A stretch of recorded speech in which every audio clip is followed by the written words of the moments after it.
Who gives a fuck? Who gives a fuck? Who gives a fuck?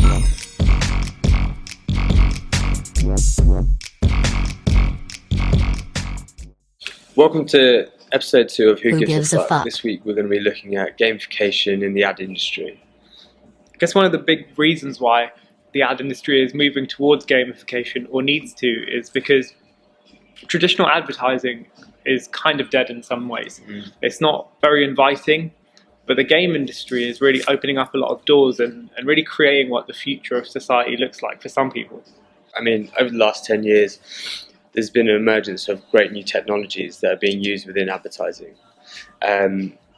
It's just thinking about now how they're going to be used to its full potential, and we haven't quite seen that in so many of the campaigns that have been released. One of the biggest trends is this move towards esports in some ways, and there are a lot of brands who are kind of jumping into the esports space, but in a very traditional way, where they're probably sponsoring an event or trying to figure out what that overlap is. But when we talk about gamification and advertising, that's not really what we're talking about. We're more thinking about how brands can almost turn the city into a playground, or turn the world into a bit of a game where they build communities and they create almost levels and challenges for people to engage with. And then it comes down to different strategies to engage with your consumers on different levels. So for example, if there's one person or one consumer that's just entering your brand, let's see how we can engage them on level 1.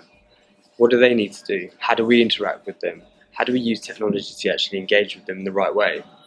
I think the best example is things like the Fitbit or the Nike Fuel Band, where they've been able to use technology to almost create a community, to develop challenges for people to sort of engage with. And in the long run, what they're able to do as well is get a lot of data on their users and understand much more about what certain users are doing, who might be a power user, who might just be a casual user.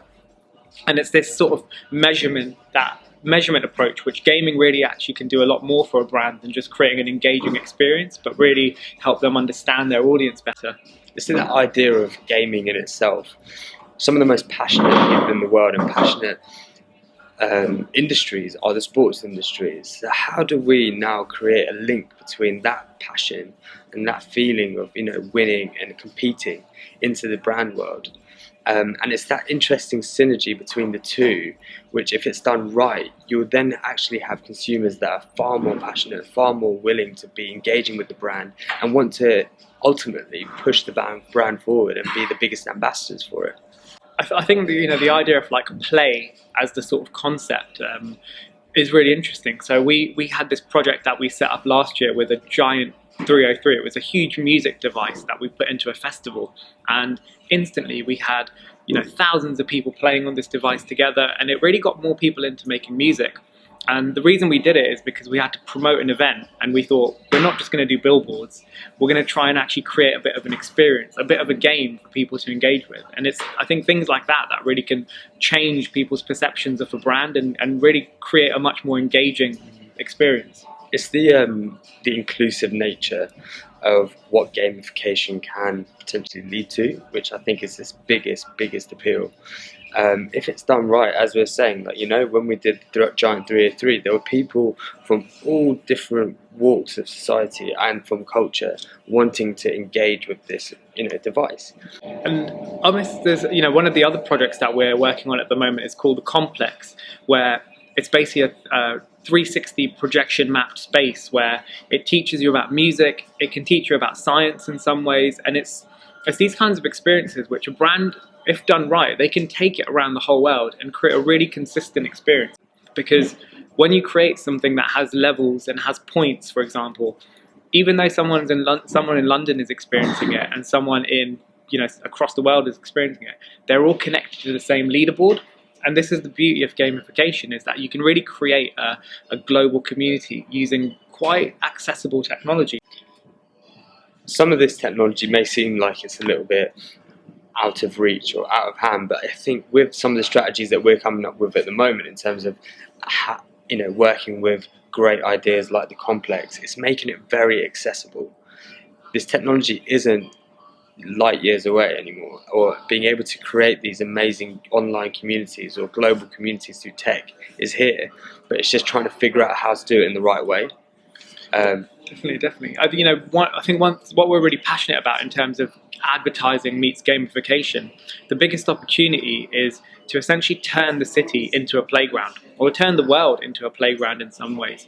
And one of the biggest challenges for brands is this sort of attribution model and how you can really measure effectiveness across all your different touch points. But what if each touch point was a level? What if each touch point was a power up to get to the next stage or enhance your character in some way?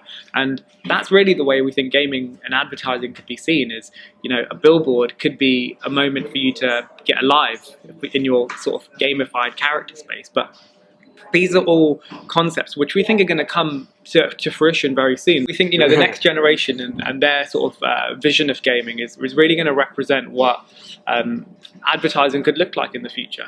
I think there's two strands of thinking here, and there's two strategies that many brands and people that we speak to as well are trying to go down. One being integration of gamification, the second being facilitators.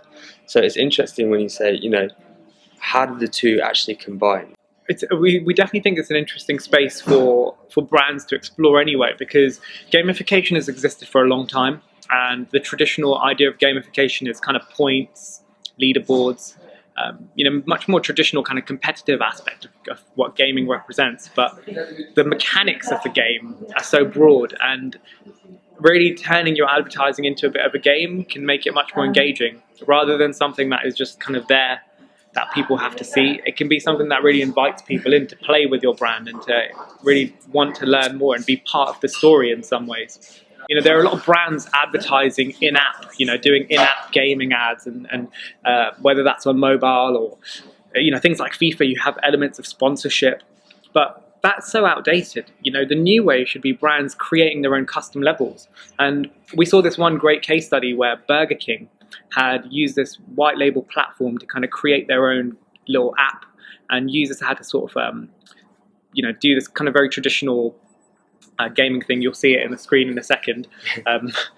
But what they got out of it were just amazing results. They got such huge engagement, and it was very cost effective for them. So thinking about how brands meets the gaming industry is so broad, and I think the opportunities are definitely very huge. And so working with game developers and integrating with these new platforms, it has to be the way. Your brand shouldn't be just a brand anymore. It should be a level. It should be a character. Or if you're really brave, you could actually be the game. Maybe that's the future of what your advertising strategy could be in some ways.